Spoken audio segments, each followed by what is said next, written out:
I think that's what most people are looking for, an answer outside of themselves, and they're never going to find it. I realized it was something in me. I met a man here in Toronto. He told me if I didn't like the results I was getting in my life, that I was going to have to change me because they were my results.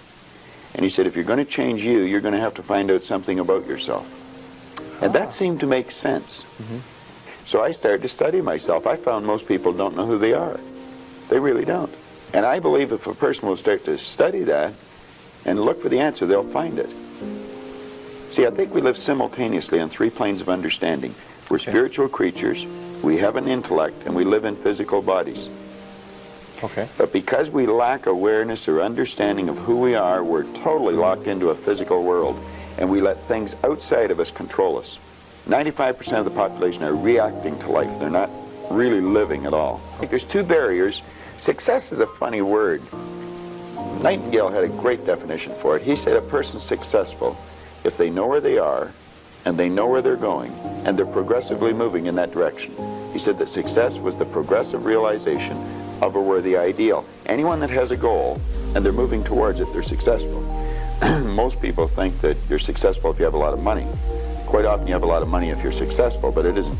I wouldn't say Mother Teresa has a lot of money. But she's a pretty successful lady. I think there's 2 barriers. One is our conditioning.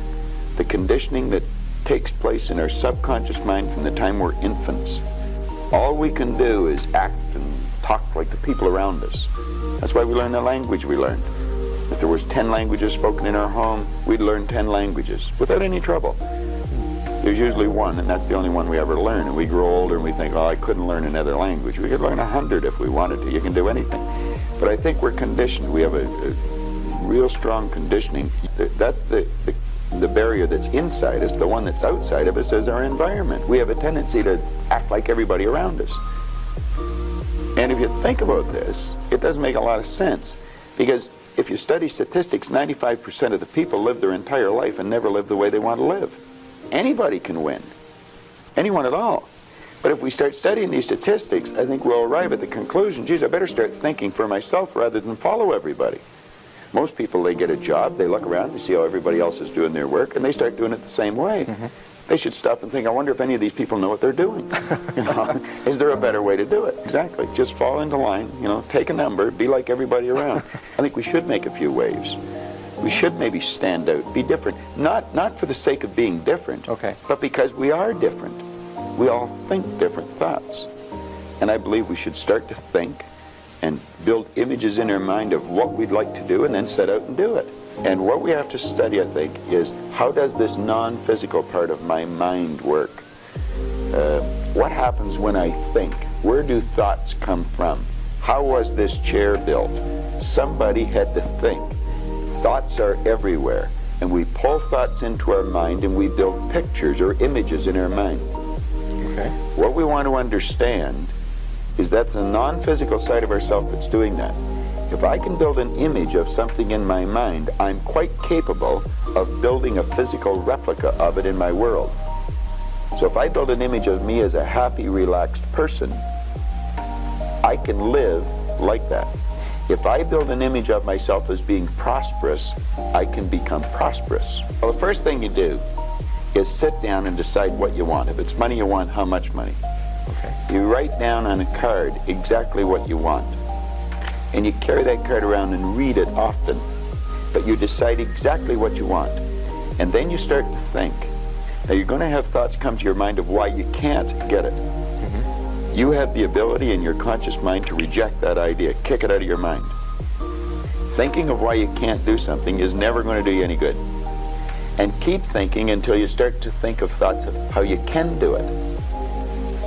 And the way will be shown to you. It comes in the form of images in our mind.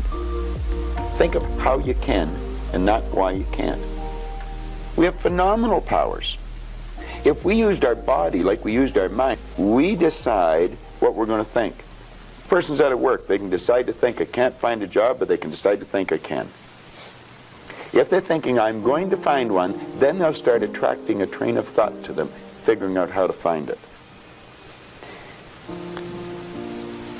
You really have to understand how your conscious and your subconscious mind works in relation to your body or your physical world to understand attitude. Attitude should be taught as a subject in school. Like we were talking about success principles, and I was saying you got to get the winning attitude, you've got to set a goal. Then you have to work on self-image. Now, when we think, we build images in our mind. Dr. Maxwell Maltz discovered the self-image concept. He explains how every one of us has an image in our mind of ourself, and it's called a self-image. Too many people don't know much about themselves, and so they don't have a very good image of themselves. And you'll often notice that people will shy away from you. They won't look you in the eye. They'll look down or look up. They'll never try to do anything of any great consequence because they don't think they can. They have a poor self-image. I think there's been a great disservice done with the IQ test. And we'll test a person's intellect, and then we'll brand them good, bad, smart, not. And that's not true. We can change IQs by changing self-images. But yes, if we're told we're not very good, you're just like your dad, you know, you're a bum, you're never going to do well, you didn't go to school, you can't win. Okay. Well, that's all false. We can do anything, and we should be encouraging a child. Give them a pat on the back rather than a kick. Okay. We all have a self-image. Let's say we can all improve our self-image. Okay. I don't care how good your image is, you can improve it. Okay. The one point that all the great teachers, all down through history, have all agreed on, they've been in complete unanimous agreement on it, we become what we think about. Now, it may be fantasy at first, it might even appear to us as being a lie. But if you read it often enough, you'll start to believe it. And when William James said, believe and your belief will create the fact, you will see the person's personality change. I watch people in the seminars, personality change right in front of my eyes. And all they're doing is starting to see themselves different. They're starting to think different thoughts. Our thoughts control our feelings. Okay. Our feelings control our actions. All right. Our thoughts control our feelings. Okay. Our feelings control our actions. All right.